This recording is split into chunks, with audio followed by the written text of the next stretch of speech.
larangan yang dijelaskan dalam Al-Quran semuanya adalah adil. Jadi agama Islam adalah sudahlah agama yang sempurna, kita tidak butuh dengan agama yang lain. Ngapain kita butuh dengan agama yang kurang? Ini Allah telah beri anugerah agama yang sempurna. Tidak ada pilihan kecuali agama yang sempurna. Makanya Allah tegaskan dalam banyak ayat ya. Dalam Al-Quran.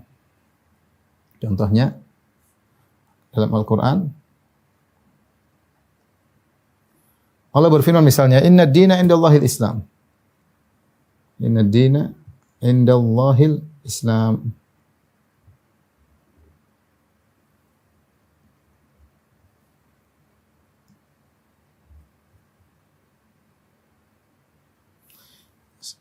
Agama yang diridhai oleh Allah hanyalah Islam. Ya. Sesungguhnya Allah mengatakan Inna ad-dina.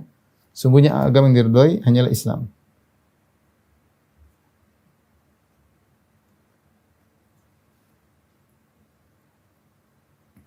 Hanyalah Islam.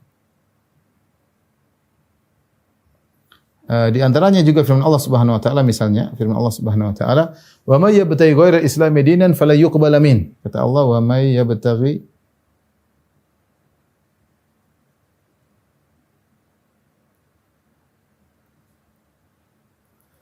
fala yuqbal min wa huwa fil akhirati minal khasirin."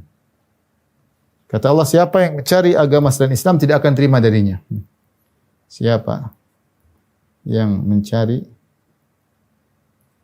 atau menginginkan ya betul maksudnya menginginkan agama selain Islam,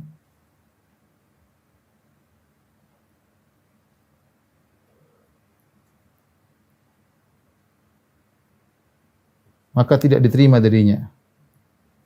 Tidak diterima. Bahkan Allah mengatakan wa huwa fil akhirati minal khasirin, dan dia di akhirat termasuk orang yang rugi, masuk neraka jahanam. Ini ayat jelas bahwasanya Allah tidak menerima kecuali agama Islam, tegas, dan ini nas. Allah tidak terima kecuali Islam. Kemudian dalam hadis dalam Sahih Muslim Rasulullah SAW bersabda, ya. Perhatikan, qala sallallahu alaihi wasallam, walladzi nafsu Muhammadin biyadihi la yasma'u bi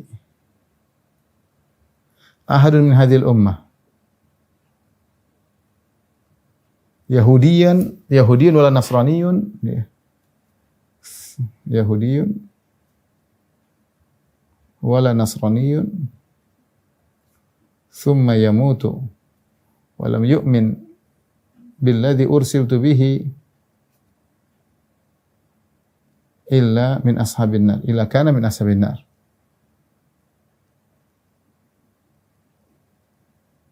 Saya artikan, Nabi SAW bersabda, demi zat yang jiwa Muhammad berada di tangannya. Demi zat yang jiwa Muhammad di tangannya. Tidaklah seorang dari umat ini mendengar tentang aku, la yasma'u bi ahadun min hadhil ummah. Tidak seorang pun dari umat ini mendengar tentang aku, tentang ajaranku. Bukan tidak baik Yahudi maupun Nasrani, Ya, kemudian dia meninggal dalam kondisi tidak beriman dengan apa yang aku bawa kecuali dia penghuni neraka jahanam. Jelas. Yahudi Nasrani dengar Muhammad sallallahu alaihi wasallam tidak percaya, tidak beriman, masuk neraka.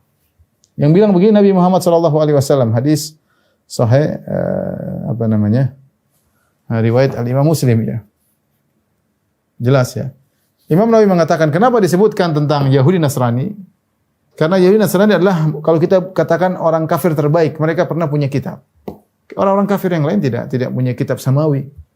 Yang punya kitab samawi Yahudi Nasrani yang mereka sembah dengan kita adalah Allah, pengakuannya sama-sama Allah, cuma mereka punya versi sendiri tentang Allah sebagaimana Yahudi Nasrani punya versi sendiri tentang Allah, tetapi kita adalah kitab samawi, sama-sama pernah ada nabinya, sama-sama rasulnya. Nah, kalau mereka yang pernah diturunkan kitab kepada mereka, yang pernah Allah utus rasul kepada mereka, ternyata divonis masuk neraka, bagaimana dengan kafir-kafir yang lain yang tidak ada nabinya, tidak ada rasulnya, tidak ada kitab sucinya, kadang agama hanya tradisi, kadang hanya agama adalah buatan manusia, ya jelas lebih utama untuk masuk neraka jahanam. Makanya kata Imam Nawawi, di sini Rasulullah SAW menyebutkan khusus tentang Yahudi Nasrani.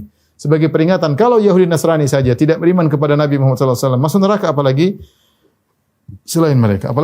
Oleh karenanya para ulama bersepakat bahwasanya Yahudi dan Nasrani orang kafir. Sebagaimana perkataan Ibnu Hazm. Ibnu Hazm berkata dalam kitabnya Maratibul Ijma', wattafaqu ala tasmiyatil Yahudi wan Nasara kuffaran. Para ulama telah sepakat untuk menamakan Yahudi Nasrani kafir, orang kafir.